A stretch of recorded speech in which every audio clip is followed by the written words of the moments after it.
G'day guys, Nath here from Wild Reaches. I'm on my way home from a big trip up here in Cape York, and I've run a new set of tyres this trip that I want to share with you guys because they were absolutely brilliant. Now, if you watch the show, you know that I love my Yokohama Geolandars.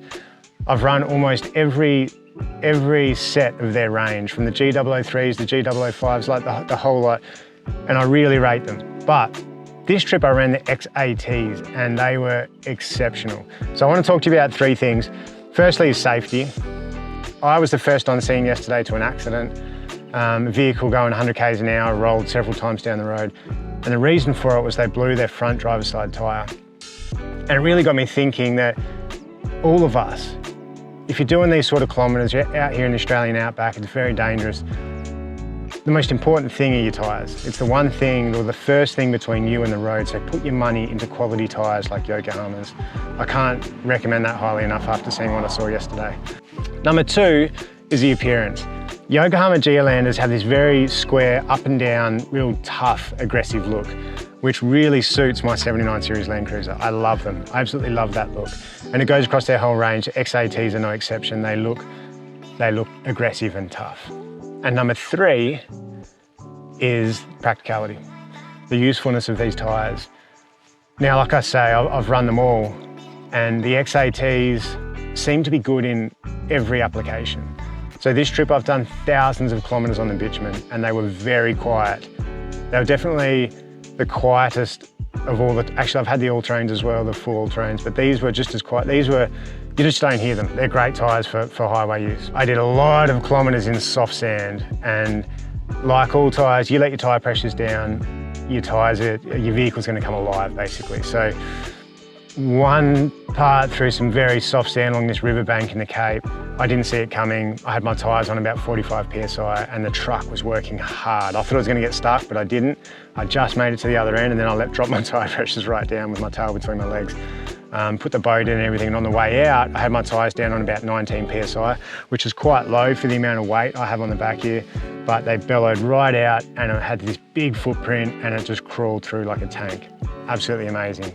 So that's a lesson there for all of you. Let your tyre pressures down in that soft sand. They've got this really aggressive looking sidewall, which is different for an all-terrain tyre. I suppose that's why they called it X-AT, because they're a bit of a mixture.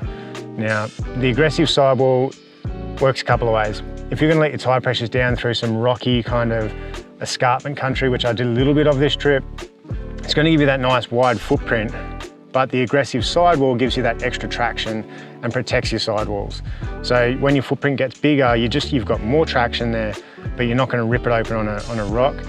Same thing in this burnt country up here in Cape York.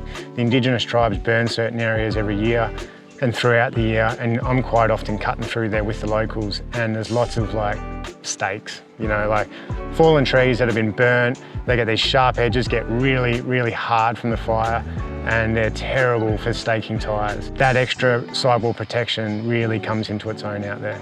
The tread itself is, for an all-terrain tyre, is quite aggressive. There's a lot of room between the treads to funnel that mud in and out, spit it out.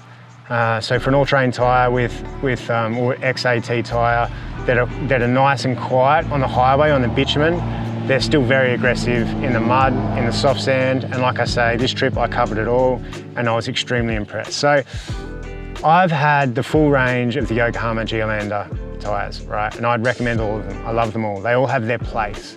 But if you're gonna do a big trip like up to the Cape, across to the Kimberleys, Arnhem Land, out to Uluru, or through the Victorian High Country, and you want a tyre that's gonna do it all, I would definitely recommend the Yokohama Geolandar X-ATs because they've really impressed me. I think they're the best tyre I've had, and I'll be going back for round two on these tyres. I don't know the kilometres you're going to get out of them just yet. I've done thousands on these and they look brand new, so I'm really impressed with that, but I'll let you guys know as we work our way through the thousands more kilometres I'm going to get, the trips I'm going to do on these tyres, and I'll check back in. But yeah, Nath from Wild Reaches. I'm loving, as you all know, I love my Yokohama Geolandars, but these X-ATs are absolutely brilliant.